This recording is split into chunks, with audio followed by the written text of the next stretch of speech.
Salam alaikum wa rahmatullah.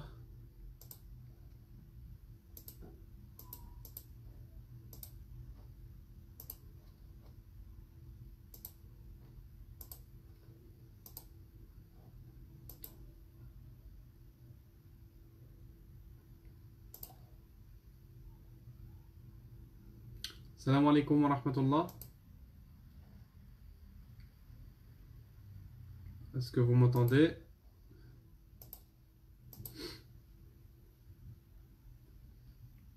Ok, sur Facebook. Par contre, j'ai un problème sur YouTube, j'arrive pas à me connecter.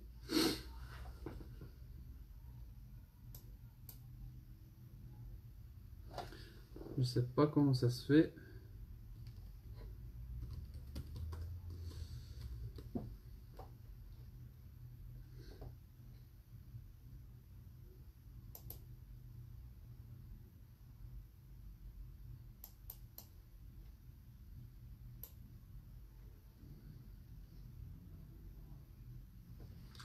Je vous demande juste de patienter 2 secondes. J'essaye de regarder ce qui se passe sur YouTube. Pourquoi j'arrive pas?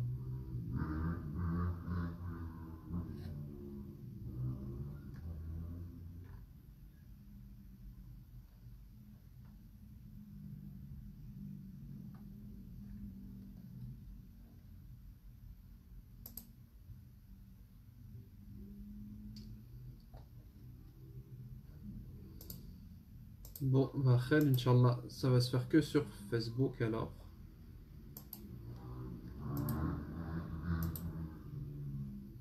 Je sais pas comment ça se fait, mais il y a un problème sur YouTube.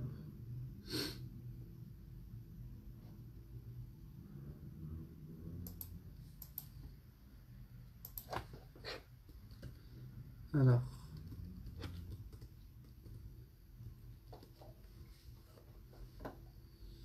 je réessaye une dernière fois sur YouTube. Ça marche, ça marche pas, tant pis.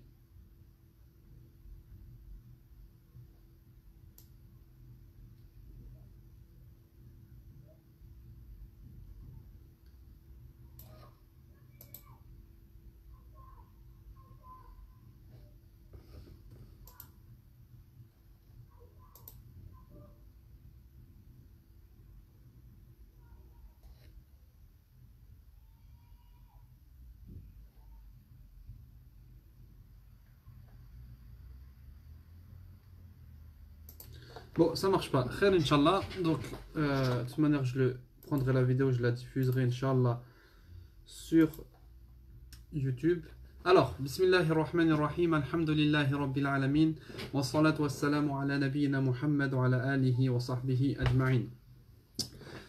J'espère que vous allez bien, mes frères et sœurs. Donc, comme vous le savez, on attaque les 10 dernières nuits de Ramadan à partir de cette nuit et les 10 derniers jours à partir de demain. Donc, on attaque le 20e jouz cette nuit, Inch'Allah. Et hier, j'ai pas pu faire cours à cause de certains imprévus. Alhamdulillah. Donc, hier, on a vu le passage qui parle de Surat Al-Furqan, Surat Al-Shu'ara et Surat Al-Naml. Et ce soir, Inch'Allah, donc on finit avec Surat Al-Naml. On commence Surat Al-Qasas et on a fini également. Et on commence Surat Al-Ankabut, donc Surat l'araignée. Donc on parle de pas mal de sujets, mashallah, dans Surat Al-Naml. Donc c'est le début du 39e hizb. Donc le 20e jour c'est le 39e hizb et le 40e hizb. Donc Surat Al-Naml, Surat les fourmis, avec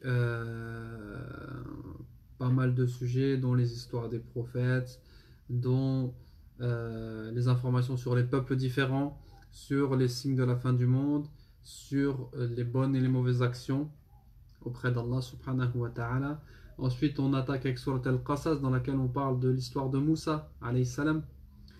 Il y a du verset 1 au verset 46, on parle de l'histoire de Moussa, alayhi salam. Et on voit vraiment que wa alaykoum salam wa rahmatullah. On voit vraiment que l'histoire de Moussa, c'est l'histoire la plus évoquée dans le Coran. Il y a dans Surat Taha, il y a une soixantaine de versets sur l'histoire de Surat Moussa, pratiquement dans toutes les sourates, sauf les petites. Donc il y a une indication ou une évocation de Moussa. Donc là, il y a 46 versets qui parlent de l'histoire de Moussa dans Surat Al-Qasas. Donc ensuite, il y a la description des gens du livre, il y a également la description du Coran, le rôle du Coran, et on finit par l'histoire de Qarun, et ensuite on part dans Surat Al-Ankabut, dans laquelle on a également l'histoire de différents prophètes, comme l'histoire de Nuh, l'histoire de Ibrahim, l'histoire de Lot, Moussa, qui est également évoqué, Shu'aib, Hud, Salih, et surtout donc Surat Al-Ankabut, elle parle des épreuves. Comment se comporter face aux épreuves. Alors, pour changer, j'ai pas voulu prendre un verset de ce juz pour l'expliquer, mais comme on rentre dans les 10 derniers jours de Ramadan à partir de demain et dans les 10 dernières nuits à partir de ce soir, j'ai voulu prendre, je vais faire sur plusieurs jours l'explication de Surat Al-Qadr. Surat Al-Qadr, donc la sourate Le Destin ou Laylatul Qadr. On va parler de cette sourate-là, on va essayer de la comprendre, de la méditer ensemble et de la mettre en pratique, et ça sur, on va dire, 3 jours. Aujourd'hui, demain et dimanche. Comme je fais des interventions samedi et dimanche dans des mosquées dans lesquelles on m'a demandé de traiter ce sujet, et que je ne pourrais pas filmer, et je ne pourrais pas donc retransmettre directement sur YouTube et sur Facebook, et ben j'ai décidé de vous faire partager ce cours en plusieurs fois, Inch'Allah. Donc on va commencer tout de suite. Et donc là, on a fait 2 tiers du mois du Ramadan. On va rentrer dans le 20e jour. Donc on a fait 2 tiers du mois de Ramadan, et il est temps de faire notre bilan. Comment on a passé ces 20 premiers jours? Comment on a passé ces 20 premiers jours? Est-ce qu'on l'a passé dans l'adoration? Est-ce qu'on est fier de ce qu'on a fait pendant ces 20 premiers jours? Est-ce qu'on est déçu? Est-ce qu'on sait qu'on peut faire mieux? Al-Muhim, c'est très important de faire notre bilan aujourd'hui. Il reste un tiers de ce mois. Vous avez vu, les 2 premiers tiers, ils sont passés très rapidement. Il s'est passé beaucoup de choses, mais c'est passé très rapidement. Il reste un tiers. Et on doit donc se motiver. Et on doit trouver la force pour finir bien ce mois du Ramadan. Wa alaykoum salam wa rahmatullah.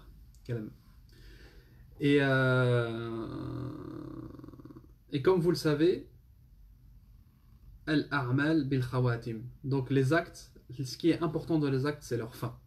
Donc on se doit de bien finir ce mois du Ramadan. Et comme certains salafs disaient, les 2 premières semaines du Ramadan, ou les 20 premiers jours du Ramadan plutôt, sont un entraînement pour les 10 derniers jours. Donc là, ce qu'on a fait jusqu'à maintenant, c'est un entraînement, c'est un échauffement. La vraie course, elle commence maintenant. Le vrai combat, il commence maintenant. Combattre ton âme contre la fatigue, contre le sommeil, ça commence maintenant, aujourd'hui.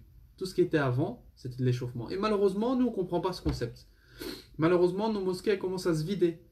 Premier jour du Ramadan, première semaine, deuxième semaine, 10 premiers jours, les mosquées sont remplies, masha'Allah. Et là, les 10 derniers jours, et c'est là où c'est le plus important, les mosquées commencent à se vider parce que les gens commencent à être fatigués. Il y a l'accumulation. Mais justement, c'est là où il faut faire preuve de patience, et c'est là où on doit tout donner. Donc on va parler de Surat Al-Qadr, Inch'Allah, pour nous donner de la motivation, pour nous donner de la force pour bien finir ces mois, Inch'Allah. Enfin, ce mois, Inch'Allah. Et Allah subhanahu wa ta'ala, pour nous donner la force de finir ce mois, il nous a dit que dans les 10 derniers jours se trouvait une nuit bénie, une nuit extraordinaire. Et pour nous montrer que cette nuit elle est extraordinaire, Allah subhanahu wa ta'ala, il lui a consacré une sourate entière dans le Coran. Une sourate qui parle de Laylatul Qadr. C'est la seule sourate qui parle du début à la fin d'un moment précis. Il y a d'autres sourates qui évoquent des moments comme Surat al-Jumu'ah, par exemple, la sourate du vendredi. Elle évoque la prière du vendredi, mais elle évoque que sur 3 versets. 3 versets sur 12 parlent de ce moment qui est le moment de la prière de Jumu'ah. Surat Al-Qadr, c'est la seule sourate qui parle d'un moment dans le Coran, du début jusqu'à la fin. Et Allah subhanahu wa ta'ala, il a nommé également cette sourate par cette nuit-là. Donc ça nous montre l'importance qu'Allah subhanahu wa ta'ala a donnée à cette nuit. Et les hadiths, ils sont beaucoup. Donc si Allah, Azza wa Jal, il a donné de l'importance à cette nuit, le prophète sallallahu alayhi wa sallam, il a donné de l'importance à cette nuit, on se doit, nous, en tant que musulmans, donner de l'importance à cette nuit et passer cette nuit en adoration. Donc on va étudier, Inch'Allah, pendant ces 3 jours, Surat Al-Qadr, et on va voir les secrets que comporte cette sourate. Et combien de fois on a lu cette sourate? Combien de fois on a écouté cette sourate? Combien de fois, la plupart d'entre nous, nous avons mémorisé cette sourate? Mais est-ce que nous savons vraiment ce que veut dire cette sourate? Est-ce que nous avons déjà pris le temps de méditer cette sourate? Est-ce que nous mettons en pratique cette sourate? C'est tout ce qu'on va voir, Inch'Allah, dans ces 3 prochains jours. Donc Allah subhanahu wa ta'ala, aujourd'hui on va faire l'introduction.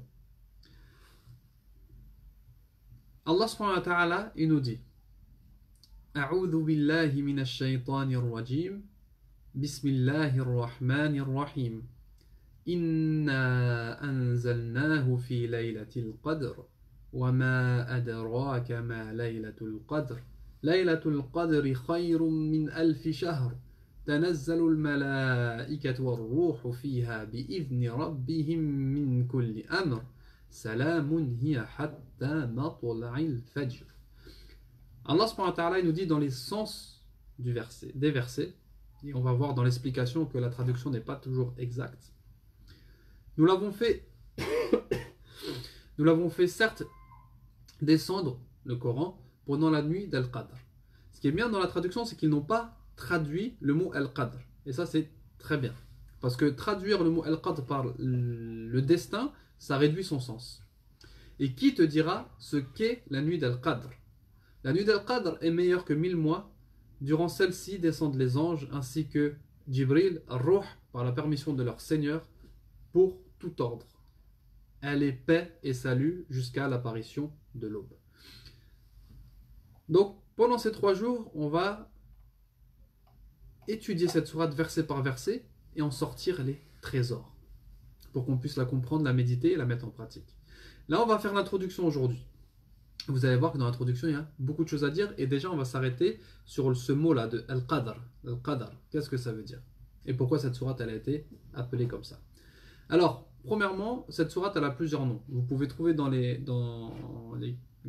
tafasir, dans les livres d'explication du Coran, que cette sourate, elle s'appelle Al-Qadr, Laylatul Qadr ou Inna anzalnahu fi Laylatil Qadr. Elle a 3 noms. Al-Qadr, c'est le nom le plus connu qu'il y a dans les Masahif. Laylatul Qadr, la nuit du destin ou la nuit del Qadr, et le premier verset de Surat Al-Qadr. Ensuite, pour faire connaissance avec la sourate, on est obligé de savoir dans quelles circonstances elle est descendue. Et il y a un khilaf chez les savants. Est-ce que c'est une sourate mécoise ou médinoise? Certains savants disent que c'est une sourate mécoise. Pourquoi? Parce que son style ressemble au style des sourates mécoises. C'est une sourate courte et qui parle de récompense. Et ça ressemble au style des sourates mécoises. Et elle commence par Inna anzalnahu, comme Inna a'tainaka al-kawthar. Donc certains savants nous disent que c'est une sourate mécoise. Mais la majorité des savants, et c'est la parole la plus probable, Wallahu ta'ala a'la wa a'lam, nous disent que c'est une sourate médinoise. Pourquoi? Tout simplement parce qu'elle fait référence au mois du Ramadan. Et donc elle est descendue après après qu'Allah subhanahu wa ta'ala ait légiféré le jeûne pendant le mois du Ramadan. Et le jeûne du mois du Ramadan était légiféré la 2e année de Al-Hijra, donc après l'émigration et l'arrivée du prophète sallallahu alayhi wa sallam à Médine. En parlant de ça, juste pour culture générale, le prophète sallallahu alayhi wa sallam, il a jeûné 9 fois, le mois de Ramadan. Pendant 9 années, le prophète sallallahu alayhi wa sallam, donc depuis la législation et la descente de l'ordre de jeûner pendant le mois du Ramadan jusqu'à sa mort, il y a 9 années. Donc le prophète sallam a jeûné 9 Ramadan. Donc voilà. Et ceux qui disent que c'est une sourate mécoise, ils disent qu'elle est descendue entre sourate Abasa et sourate Ash-Shams. Donc sourate Abasa est descendue, ensuite sourate Al-Qadr et ensuite sourate Ash-Shams. Mais la parole la plus probable, Wallahu ta'ala, comme on a dit, Wallahu ta'ala a'la wa a'lam, c'est que c'est une sourate médinoise. Ensuite, on va parler de son ordre dans le Mus'haf, dans le Coran. Donc, c'est la sourate 97 qui vient après sourate Al-Alaq. Et vous allez voir qu'il y a une relation entre sourate Al-Alaq et sourate Al-Qadr. En fait, ce qu'il faut savoir, c'est que pourquoi on parle souvent de l'ordre chronologique des sourates, l'ordre chronologique de révélation des sourates, et l'ordre d'écriture dans le Coran. Parce qu'il y a des miracles dans les deux choses. Ces deux choses-là, l'ordre d'écriture dans le Coran et l'ordre de la révélation, ça a été voulu par Allah subhanahu wa ta'ala et le prophète sallallahu alayhi wa sallam. Il y a des relations entre les sourates dans leur ordre de révélation et dans leur ordre d'écriture. Et ça qui est extraordinaire quand on plonge dans la science donc de l'agencement du Coran. Et les savants ils nous parlent de cette relation entre Surat Al-Alaq et Surat Al-Qadr. Et ils nous disent que Allah subhanahu wa ta'ala, donc les premiers versets qui sont descendus au prophète sallallahu alayhi wa sallam, c'est les 5 premiers versets de Surat Al-Alaq, avec les versets Iqra, Bismi rabbika alladhi khalaq. Donc dans ce premier verset, Allah subhanahu wa ta'ala il donne l'ordre au prophète sallallahu alayhi wa sallam de lire le Coran. Iqra. Et cette sourate a fini par 2 verbes à l'infinitif également qui sont Kalla la tuti'hu wasjud waqtarib. Donc non, ne lui obéis pas, mais prosterne-toi et rapproche-toi. Prosterne-toi et rapproche-toi. Et ensuite on a le sourate sur Laylatul Qadr.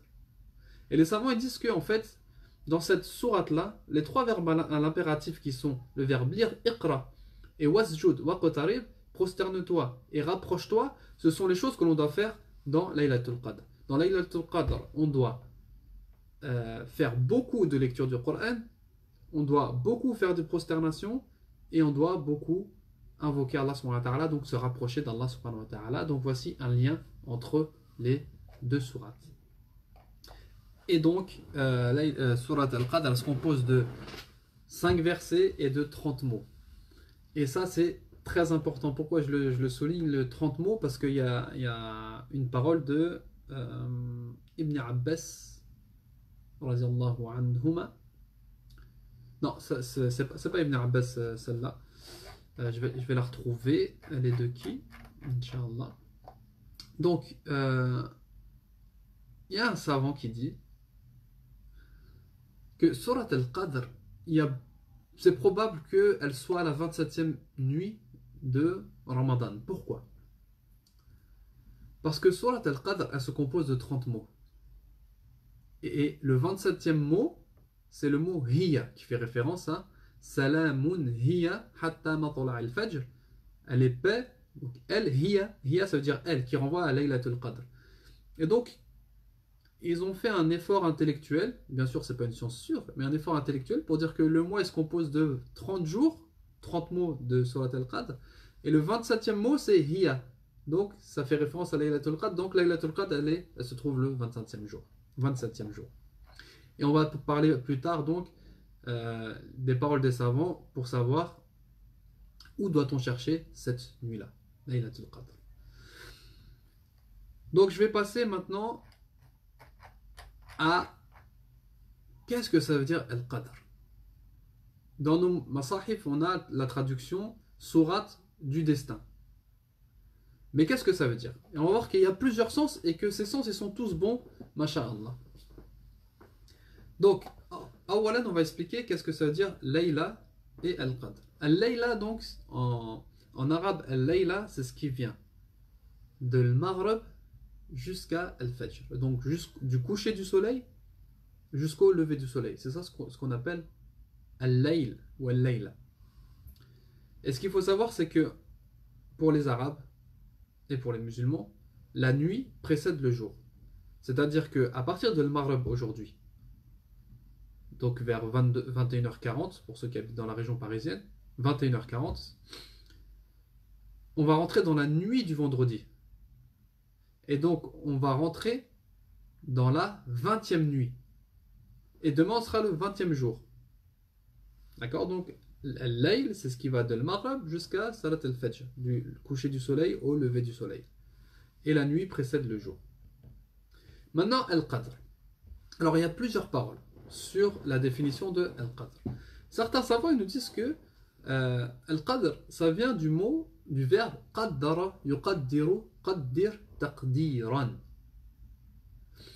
Et qu'est-ce que ça veut dire? Ça veut dire al-sharaf, al-shan wa al-fadl. Ça veut dire donc, si on devrait traduire, tous ces mots-là, en fait, ils expriment le haut rang, le fait qu'une chose ait de l'importance. Et donc, si on devrait traduire ce mot, on l'appellerait sourate l'élevé, ou sourate la sublime, ou sourate l'important. D'accord? Donc, ça, c'est le premier sens, qui est donc Laylatul Qadr, c'est la nuit importante, la nuit sublime, la nuit élevée, la nuit qui a un haut rang auprès d'Allah subhanahu wa ta'ala. Et ce qui fait preuve de ce que je vous dis, c'est Allah subhanahu wa ta'ala, il nous dit dans un autre verset, il nous dit وَمَا قَدَرُ اللَّهَ حَقَّ قَدْرِهِ وَمَا قَدَّرُ اللَّهَ حَقَّ قَدْرِهِ. Et ils n'ont pas donné à Allah subhanahu wa ta'ala son juste rang. Alors, cette nuit qui est la sublime, cette nuit qui a un haut rang, pourquoi elle a un haut rang?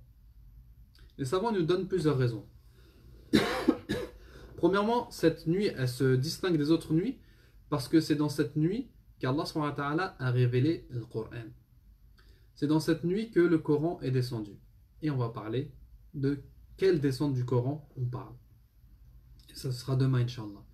Donc c'est la nuit dans laquelle Allah subhanahu wa ta'ala il a révélé le Coran. Donc c'est pour ça que cette nuit, grâce à cette chose-là, elle est devenue importante, elle est devenue sublime, elle est devenue élevée. Yann.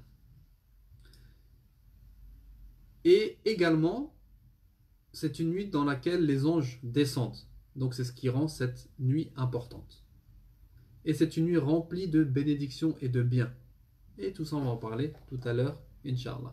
Donc, la première signification, c'est que cette nuit, elle s'appelle donc Laylatul Qadr. Pourquoi? Parce que c'est une nuit très importante. Ensuite, il y en a qui disent que Al-Qadr, ça vient du mot Al-Qudra. Et Al-Qudra, qu'est-ce que ça veut dire? Ça veut dire la puissance. La puissance. Et donc, si on devrait la traduire, on la traduirait par la puissante. La nuit puissante. Pourquoi? Parce qu'ils nous disent que la révélation du Coran dans cette nuit est un signe de la puissance d'Allah subhanahu wa ta'ala. Donc c'est pour ça que cette nuit, elle s'appelle la nuit la puissante. Il y en a d'autres qui nous disent que Al-Qadr, il vient du verbe Qadara yaqdiru. Qadara yaqdiru qadran. Et qui veut dire Dayyaqa, c'est-à-dire rendre étroit. Donc si on devrait la traduire, on la traduirait par la nuit étroite. Et vous allez me poser la question, pourquoi on appelle cette nuit la nuit étroite? On appelle cette nuit étroite, les savants nous disent parce que tellement il y a d'anges qui descendent sur terre, et ben l'espace il devient étroit. Tellement cette nuit, les anges y descendent, ils remplissent toute la terre, cette terre elle devient étroite. Donc c'est pour ça que on la traduirait par la nuit étroite. Il y en a d'autres qui disent que tellement cette nuit elle est importante et tellement cette nuit les gens connaissent très peu son sens ou connaissent très peu ses mérites ou ont peu d'informations parce que comme vous le savez on n'a pas de précision exacte sur le jour. Il y en a qui disent que c'est le 27, il y en a qui disent que c'est le 25, il y en a qui disent dans le milieu du Ramadan, il y en a qui disent que c'est toute l'année, etc. Donc on n'a pas de... Donc ils disent Allah subhanahu wa ta'ala, il a rendu étroit l'information exacte de Laylatul Qadr. C'est pour ça que elle a été nommée donc Laylatul Qadr.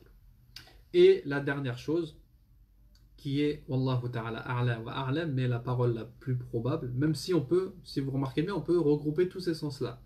Ils disent que Al-Qadr, donc ça vient vraiment du Al-Qadr, qui veut dire le destin, comme elle est traduite par la nuit du destin. Et pourquoi elle a été appelée comme ça? Car c'est pendant cette nuit que Allah subhanahu wa ta'ala, il délivre aux anges le destin de chaque personne. Donc, comme vous le savez, tout est écrit dans le Lawh al-Mahfouz. Le Lawh al-Mahfouz, c'est la table gardée. C'est là où il y a tout écrit. Et Allah subhanahu wa ta'ala, il révèle tout aux anges, en fait, ce qui va se passer dans l'année de l'homme. Donc, s'il va y avoir des naissances, s'il va y avoir des morts, la subsistance de chacun, etc. Donc, tout ce qui va se passer, ça se déplace de Lawh al-Mahfouz, de la table gardée, jusqu'au feuillet des anges pendant cette nuit-là. Et c'est également pendant cette nuit-là qu'Allah subhanahu wa ta'ala, il dit aux anges ce qu'ils devront faire. Donc, il leur donne leurs actes. Et c'est pour ça qu'on appelle ça Laylatul Qadr. Donc, voilà pour la signification. Et comme je vous ai dit, donc, l'un n'empêche pas l'autre. Donc, voilà pour l'introduction de Surat al-Qadr.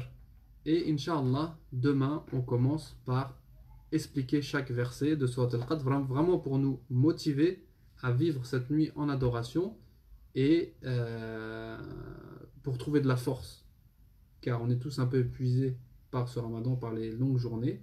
Mais Inch'Allah, le meilleur reste à venir. Et surtout, comme je vous ai dit, les 20 premiers jours étaient un échauffement, un entraînement. Maintenant, il faut tout donner pour la dernière ligne droite qui sont les 10 derniers jours du Ramadan.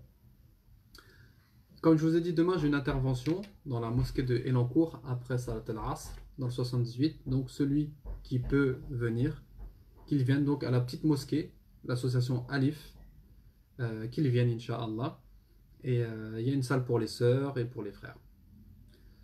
Donc je vous dis à demain Inch'Allah 19h30 pour la suite de l'explication de Surat Al-Qadr. Wallahu ta'ala a'la wa a'lam. Subhanakallahumma wa bihamdik ashhadu an la ilaha illa anta astaghfiruka wa atubu ilayk.